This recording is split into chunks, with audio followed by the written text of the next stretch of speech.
Welcome to New Orleans Essence Festival of Culture 2026. Thank you for being here, making time for this conversation. We're talking about intersectionality, being a black woman, right? So, first and foremost, I'd actually like you all to just introduce yourselves because there was a very brief introduction, but please tell everyone who you are, the title of your latest book that will be for purchase here. And what you do, a little bit about yourself. All right. Hey, everybody. My name is Lachi, L-A-C-H-I, Lachi like Versace. I am a New Yorker, an Aries, and daughter of Nigerian immigrants. I am a recording artist, touring songwriter. I've done some TV hosting, speaker. I am all of the things, but most importantly, a disability culture advocate, and I advocate for disability inclusion and rights. I also identify as blind and neurodivergent, and the title of my book is I Identify as Blind. And so I'm really excited for you guys to talk with you guys more about what I do, who I am, all of my travels, but I'm even more excited to hear about some of these other ladies on this stage as well. I love it. Thank you. Hey, everybody. My name is Amena Brown. I am an author. I am a stage performer, so I perform comedic storytelling and poetry. And I am also the author of Never Tell a Black Girl How to Black Girl. Mm-hmm. Come on. Hi, everyone. I'm Taya. I am the author of the novel. It's called My Person. It is actually not for sale yet. It comes out next month, but we have 12 copies of the book left. That's yours to have if you'd like it. So that's me. My writing primarily is about womanhood, race, sexuality, queerness, and I'm from Toronto, and I'm a refugee from Congo, and that comes up a lot in my writing as well. Okay. Oh, I forgot to tell y'all, I'm from Atlanta. Uh-oh. Uh-oh. The country of Atlanta. Okay. So, Lachi, what is something people assume about blindness that you address head on in your work? There is a story in my book where me and my 6 girlfriends, we go out to the party, to the club. We sneak in orange juice so that we can mix it into the vodka we also snuck in. We get very drunk. We go out. We dance. We don't take no drinks from none of the guys. We dance around our purses. We have a great time. And we're all different shades of brown. We're all different shades of accomplished. And we're all different shades of blind. A lot of folks think that when you think of blindness, it is just seeing black. But actually, only 15% of folks who are blind actually see nothing. Most folks who are blind have some form of vision. You can have light blindness, night blindness, central vision, peripheral vision. Less than 2% use a dog, less than 8% use a cane, and less than 10% read Braille. And so really what I'm trying to showcase to people is, look, I consider myself pretty successful and accomplished. My organization, Ramped, is award-winning. We brought ASL to the red carpet at the Grammys. I am a trustee at the Grammys. I am on the one of the highest committees at the Television Academy. I have a book that's award-winning right now. I have an album out, I'm Grammy nominated. What I'm trying to let folks know, and I've been to the White House a few times, and Joe Biden called me sexy, but that was actually, I don't know, he should have out in these streets. The point that I'm saying is that when people think, oh my God, if I went blind, I could never. And I'm telling you, the day I went blind was the first day my life started. And this is what blindness looks like, is what I try to tell people in my book. Thank you. Yes, thank you for that. So, Amena, the title of your book is called Never Tell a Black Girl How to Black Girl. A moment for just the title, right? Because how many times have we all felt that way? Truly. Just talk to us, what informed you, wanting to write it's a collection of short stories, I believe. It is a collection of comedic essays. There we go. So I am writing about my own black girl stories, but from a comedic lens, which was really important to me in this book because I wanted black women to have joy, right? I wanted them to have something that could make them laugh, that could make them remember how you feel when you shake your head and feel those beads on the end of your cornrows, right? But when I was growing up, Black girl had some very specific definitions from other people, right? So for example, if I was a Black girl who liked to skateboard, sometimes I would hide it from my friends, right? Because is that a thing a Black girl does? Or if I like to crochet or whatever it is. And the truth is, whatever Black girls do are Black girl things, Period. right? And I wanted to express in this book that there are so many ways to Black girl. And there is a poem that goes with the book. And at the end of the poem, I say, we Black girl in every way we want to. And that's a part of what I wanted Black women to experience from reading the book. Love that, yes. And so T, we were talking backstage, and she said I can call her T.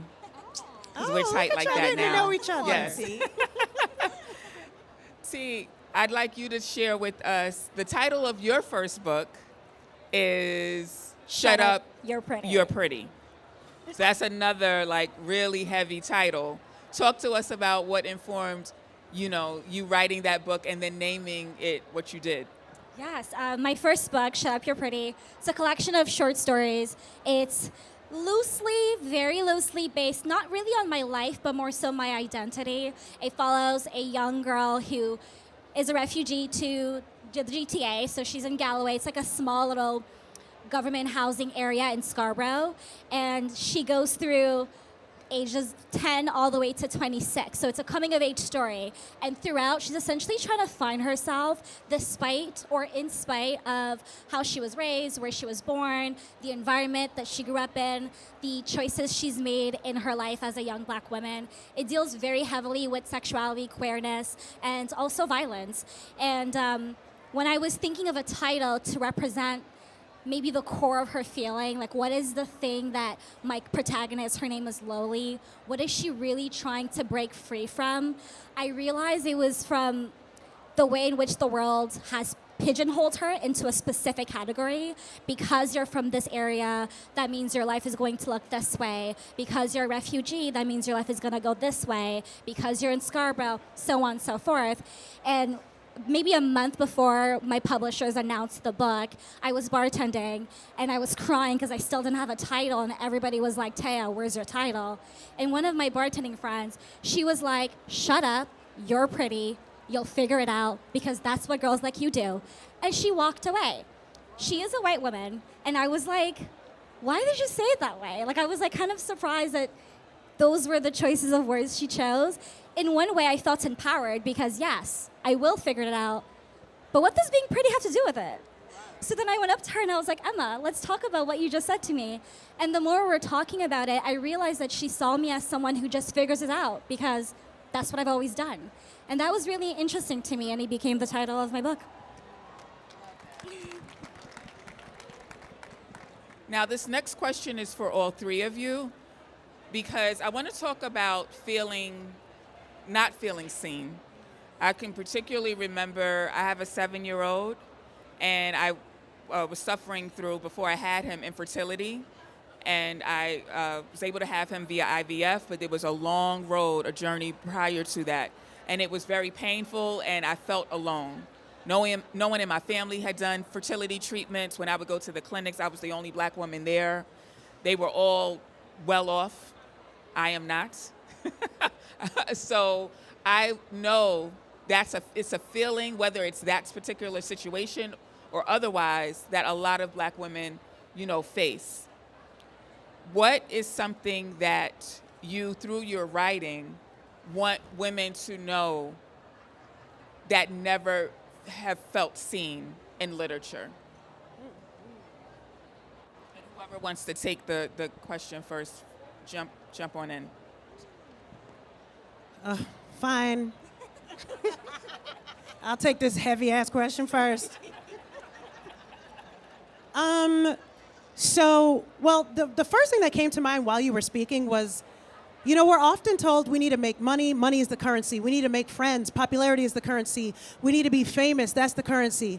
But when we all truly know in the deep depths of our heart that the currency is joy, that the currency is liberation, that the currency is community, right? But everything that we see, do, touch, advertisements are telling us everything but that, so that we can deny ourselves of it for them, right? So my book talks a lot about masking. And I also want to say it's a collection of humorous essays. So I want y'all to think about disabilities and be laughing at the same time, because I think that the reason why we mask is because we are afraid of being seen as too much, being seen as too little, being essentially pathologized, like people thinking you deserve less rights or you're not as cool or you're whatever, if you showcase the deepest parts of yourself that, stigma and society tells you to hide. So we walk around being unseen to even ourselves because of all of this internalized inferiority, internalized ableism, and internalized shame, right? But I actually think it's because when we talk about all these things, we talk about it from a charity sense, from a pity sense, from a medicalized sense, or from like that's corny sense, or a grievance sense. This is why in everything I do, especially in the book, I want to talk about these hard things through humor. I want to talk about it through joy, through my music. I do it with fun, bad bitch energy type joints. And it's so that we can have a tapestry of joy when talking about these hard things. Because at the end of the day, you can be pathologized for being a woman, right? Through people saying hysteria, right? You can be pathologized for being black through phrenology, right? You can be pathologized for being queer. You can be pathologized for being trans. And so this is why I celebrate it through a lens of disability. Because if you're able to celebrate yourself through the lens of disability or neurodivergence or chronic conditions or mental health conditions or the deepest part of yourself society tries to tell you is weakness, well, that is essentially saying, fuck your pathology. Exactly. I love a well-placed cuss word. Come on, Lachi. I think it took me a long time to get to this book. And I think it's something I heard in what you were saying that I really connected with is in order for me to write something where I hope readers feel seen, I had to actually see myself and take the time to see myself more fully. And I wanted to be a comedian since I was 8 years old, but I stuffed it down for a long time because I felt in the profession I was in that I had to be very serious. And so when I sat down to write this book, I just thought, I've always wanted to write about titties. Let me write an essay about that. As to how do I come across these big titties? Why didn't they arrive to me at the time that I prayed to God and asked for my big titties? They didn't come to me at the time I wanted. And so I said, well, this is a thing that I wanted to write about. Maybe some other people of whatever size titty want to also explore these ideas. And that's a part of how we feel seen. We have to be vulnerable. We have to write about the stuff that's absurd even. So, big titty gang. Big titties, big titles. Let's go. I love it. I feel that I'm definitely a line here. I used to want to do stand-up comedy. I grew up on theater, so I had to give up at some point because it didn't work out. But I write fiction now. I started off being an actress and a poet, and I switched to fiction, and I write through my own identity, which confuses a lot of people that read my work and think this is autofiction or this author is writing about herself. I'm not writing about myself. I'm writing about a black girl that just looks like me, because there are many black girls that just look like me, that are from Congo or from Nigeria or from wherever in the world, and that have experiences that are maybe like mine. And I have used that as a way to really expand my own experiences. And I think that at some point in my life, I stopped trying to answer all the questions of what does fiction mean or what's the point of representation. And I almost was like, I grew up loving art, loving storytelling, TV, music, and like nothing of what I was ingesting had people like me in it. I read a lot of smut, right? Growing up, Twilight, The Hunger Games. Where are the black girls with the arrows, right? Like, I crave that so badly. So I've become obsessed with writing stories. My next novel that's coming out right now, it's just two girls who are going through a friendship breakup. It's just a basic little story. But why can't a black girl be the one having a basic little story? And I write a lot about like girls going out, clubbing, partying, kissing people. Why can't a black girl just do all these things? And I started to do that, and that's now my career, is just to write about people that look like me having experiences that I might recognize. I love it. I love it. So this next question is for all of you as well. What is something that you want everyone here to know about your book, your latest books, that they can take with them to their lives when they go back to Atlanta, when they go back to Detroit, when they go back to, Brooklyn, like a real good nugget or takeaway? Let me start again. So I think that, so my book has been out since January. Shout out to Tiny Reparations Books. Big shout out to Tiny Rep. And something I would want you to take away is, if you are an audiobook listener, I would encourage you to get the audiobook of mine. I read it myself. And I remember when I started trying to read it, I was like, ew, this sounds bad. Like, let's hire somebody else to do this. And they're like, no, just do it. So I got some wine, and I got a little, Then I started reading it. So I'm just telling you, it's a good time. Hey, it's won a Kirkus Award. Check it out. We have a bunch of reviews up. I'm just really proud of her. She's doing a lot of work for me. I'll walk into a room and people already know the deal. So definitely pick the book up. If I were to say that you should walk away with something, it's be kind to yourself and kind to your differences. Recognize that the thing that you're constantly overcompensating for, once that thing is accommodated, that is going to be your greatest strength. So think about the things that make you different and accommodate them instead of hiding them and saying it's okay, it's okay. We talk a lot about language through, a humorous lens in the book. Things like we don't need to say differently abled, or we don't need to say special needs. Listen, I have special needs, but they're in the bedroom, okay? DM's open, okay?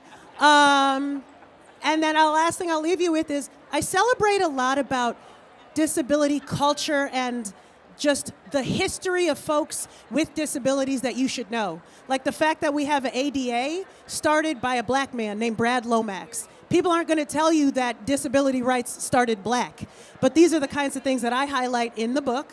People don't know that things like elevators, escalators, remote controls, and cruise controls were all made for people with disabilities, but everybody uses them. Curb cuts, everybody benefits for them. So I talk a lot about these things so that you yourself can recognize where you fit in this tapestry, whether it is tinnitus, whether it is ADHD, whether you got a little bit of dyslexia, whether you just got chronic pain. Look, I only said 4, and all y'all was like me.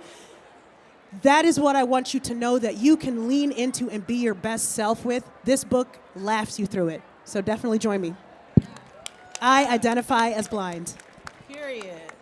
I hope that when readers get to the end of this book, this little part under your cheekbones be like a little sore from laughing and smiling. I hope that you get to read about me talking about the power of Nene Leakes and the importance of being vetted when you make mac and cheese. These are important topics that are also present. You that's have very to be vetted, important. That's like friends. real. You can't just pop up talking no. about now That's- I make mac and cheese. No. You need at least 2 cooks, and you had to be apprenticed. References. I don't have time to discuss more, but y'all can check that out in the book. Whole resume. Also- resume. Okay, exactly. Also, like Lachi, I read my own audiobook because I said if I'm going to write my business, I'm going to read my business too. Let's go. I will tell you that I am a poetry performer. There are a mix of poems in this book, and the poems have a black girl audience on the audiobook. So that is a special feature that I'm really proud of, that you'll get to hear some black girls going, and snapping their fingers on the audiobook. I want black women to have joy, because that's how we make it through these times, because we laugh, because we pat each other on the hips.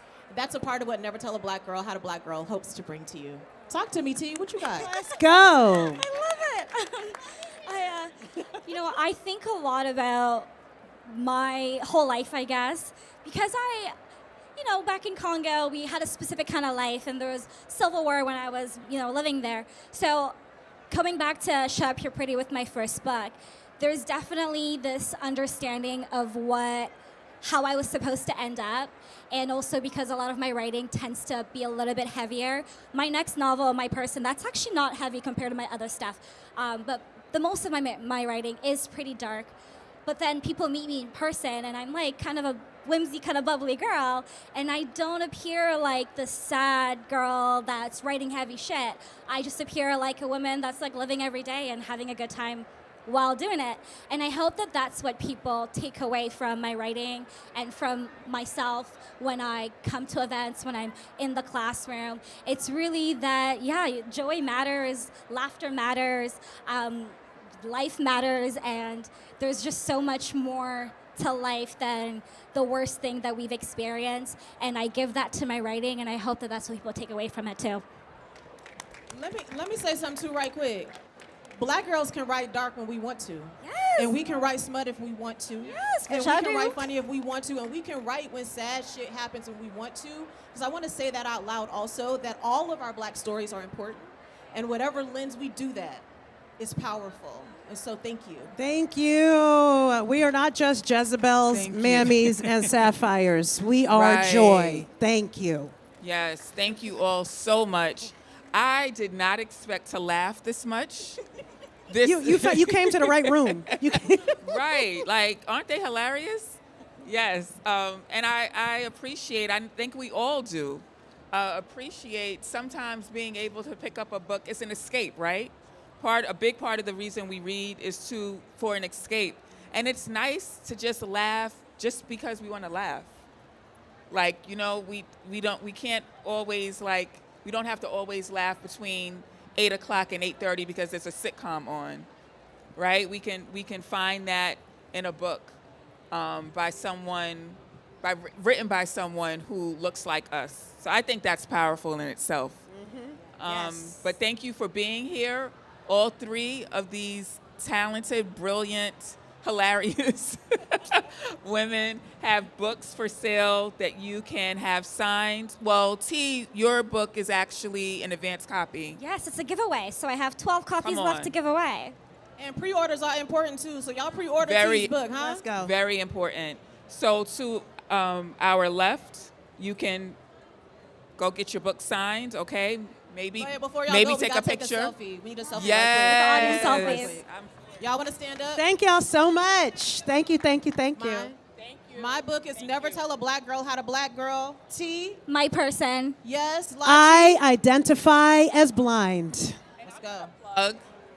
Actually, before we take the picture, the latest issue of Essence, the print issue, I know it's been a minute, but we have a brand new issue out and it's for sale in the merch store.